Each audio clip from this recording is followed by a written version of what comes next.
I know how it is trying to organize an event in our community.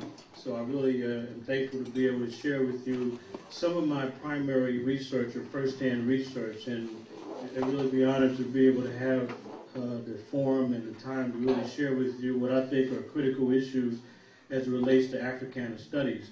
So the theme of building for eternity, I thought about how can I fit into the theme, and I thought that there would be really no better person than really to look at Dr. Chancellor Williams and his work. There's some people who believe that his work is diminished because someone was mentioning earlier because he didn't list a bunch of footnotes, but he provided a different paradigm because he said he erased about 270 or so footnotes because he would have had to footnote the footnotes because those who have been footnoted were Europeans who were providing their own interpretation of the African historical experience. So he said that he used the case study approach as he went out in the field and did research throughout Africa.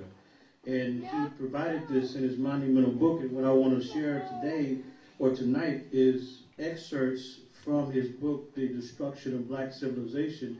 The subtitle is Great Issues of a Race from 4500 BC to 2000 AD. What's interesting about it, he wrote the book in 1971, so he's projecting 30 years in the future.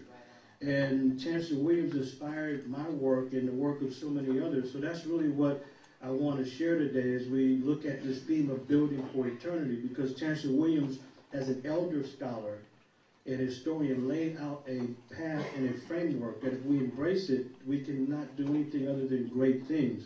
So, Brother Fela, can you pass it out? So, I'm going to take some excerpts from the book. So what I'm giving you here are excerpts that you can follow along. I'm going to show slides to really pinpoint the ideas of Chancellor Williams and how it relates to our work in the field of classical African studies and classical African civilizations. And so that's what we're going to do today. Can you hit the right point? That one right there. So these are, brothers, okay with the video? You have enough light? Yes, sir. Okay. All right. So anyway, following in the footsteps of Dr. Chancellor Williams, that's really what my focus is. And the last time I really spoke about Chancellor Williams and his work was probably around 92 or 93. So this is an update 15 years later as I've done more and I've learned more and have applied more of what Chancellor Williams has laid out. And one of the things we should know is that Chancellor Williams is a noted scholar. People are familiar with several of his books. He wrote a number of them, but The Rebirth of African Civilization was the first book in '61 that put Chancellor Williams on the map here. And we're not actually sure when Chancellor Williams was born, what particular year. You see many different years for when he actually was born, so we're not really sure. But he certainly did pass in '92, so you have many different dates of when this eminent scholar actually was born. And of course, The Destruction of Black Civilization, which has become a classic. And it's the preview in the first section of the book that is absolutely critical.